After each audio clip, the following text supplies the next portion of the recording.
Welcome back to Charleston County RoadWise. As promised, we're going to be talking about the Chamber of Commerce and the effort that they made to ensure that we would get a half-cent sales tax.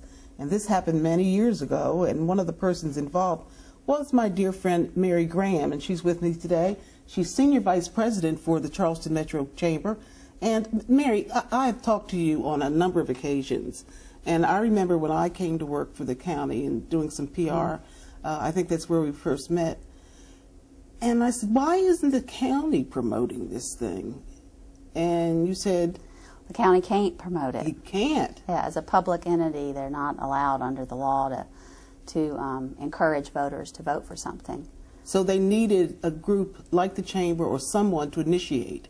That's right. They needed somebody else to go do the educational campaign. I'm going to ask you about the beginning. The first time you tried to put this, or tried to get the electorate to take this seriously and to do it, because that meant a slight tax increase. But before I do that, I'd like to talk about the Chamber itself. We're in the Chamber building. It's a wonderful place, very, very large, and lots of meeting rooms. What goes on here? Well, we're the oldest operating Chamber of Commerce in the country.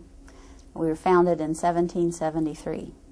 And today we have 1,800 members that are part of the Chamber of Commerce. And what goes on in this building almost on a daily basis is those members come together and we're working on an issue. We're helping to educate them on maybe it's new technology that's available, or some program where they can network with one another. Those are the kind of activities we do. Does a local chamber literally go out and recruit businesses?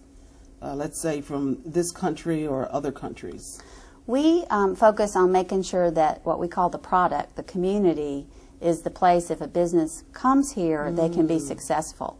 And it's one of the reasons we supported the half-cent sales tax. Ah, because we needed that at the time. We did. How much did we need it in early 2000? In early 2000 was the first time it was on the ballot, and at that time the Chamber didn't support the half-cent sales tax.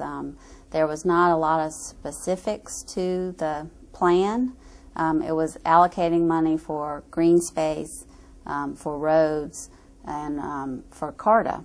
But there wasn't a list of roads that would be built or constructed because of the half-cent.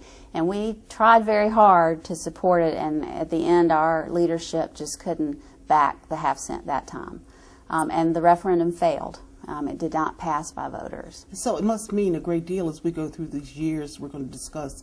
It must mean a great deal to the constituents in this community, the public, that the Chamber, their Chamber of Commerce, be involved in these types of business affairs. And that includes the infrastructure. And that same thing happened. It came about. In 2000, what was it, 2002? In 2002. You tried it again? The county went back to look at it after 2000. They made adjustments. They came up with more specifics. There was a list of roads, for example, a specific allocation for CARTA. And at that time, the Chamber backed the half-cent sales tax and agreed to go run the education campaign to help promote passage to voters. And we did that, and the referendum passed by a little over 900 votes. Oh boy, so it worked.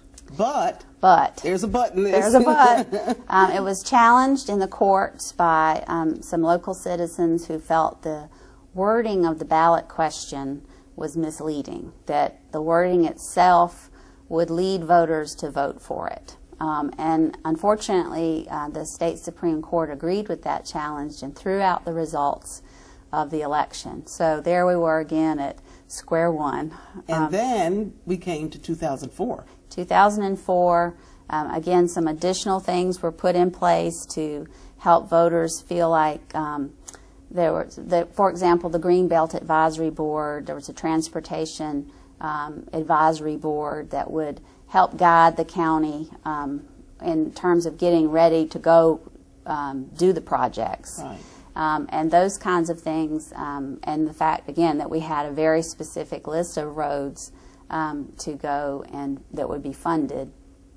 And so much growth had occurred in Charleston County between 2000 and 2004 that there was clearly the need. There's congestion everywhere. There was so much growth and development taking place that I think the voters really wanted to protect the green belt, and we were about to be the only community in the country that would not have a bus system because CARTA had no other funding. Well, I was going to ask you, how in the world did green space and a bus system get involved with an infrastructure tax? Well, one thing about... How did you throw those three together? A lot of times, very common across the country, when you go to voters for a penny sales tax, something like that, things are put together because they would appeal to a broader audience. And so there was a need for transportation, for roads, but not every voter would support just that. And so adding the green space, which really kind of helps to balance. We need to put in the roads, but we can protect our beautiful area as well. Do you think the preservationist here, which is very strong, preservation groups, do you think maybe that helped with them? It did help with some of those kind of groups that are very environmentally sensitive.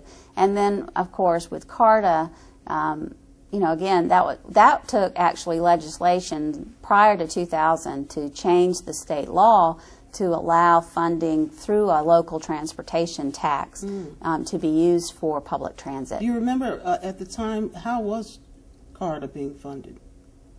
CARTA was funded by SC&G. Like every other bus system in the city. That's right. Yeah. Columbia's the same way. Spartanburg was the same way. And there had been discussions and agreements with elected leaders that SC&G didn't want to run bus systems anymore, and so there were a period of years where the community had time to put in their own funding into place, and this was the option that we came up with in Charleston County, was through the penny. And this project, which helped, I think, helped CARTA a great deal, continues to be of value to them. Absolutely. Because now they do have a bus system that works. That's right. Occasionally, however, we find out that some bus routes are being removed from the list, but I guess they're doing as best they can. They can. We didn't anticipate a recession when we went past this, but we'll build back to those additional routes. But that's a hard thing to do, to get a bus system financed, especially if you try to do it just through the riders. That's right. Riders' fees don't do it all the time. No, there's no bus system in the country that operates in the black because of what people pay to ride the bus system. Right. They have to be publicly supported. I think so too. We're going to be talking about 2006. We haven't mentioned that yet. 2006, another referendum, and we're going to see what the chamber had to do about that and how it ended up for us all. We'll do that in just a moment. We'll be right back.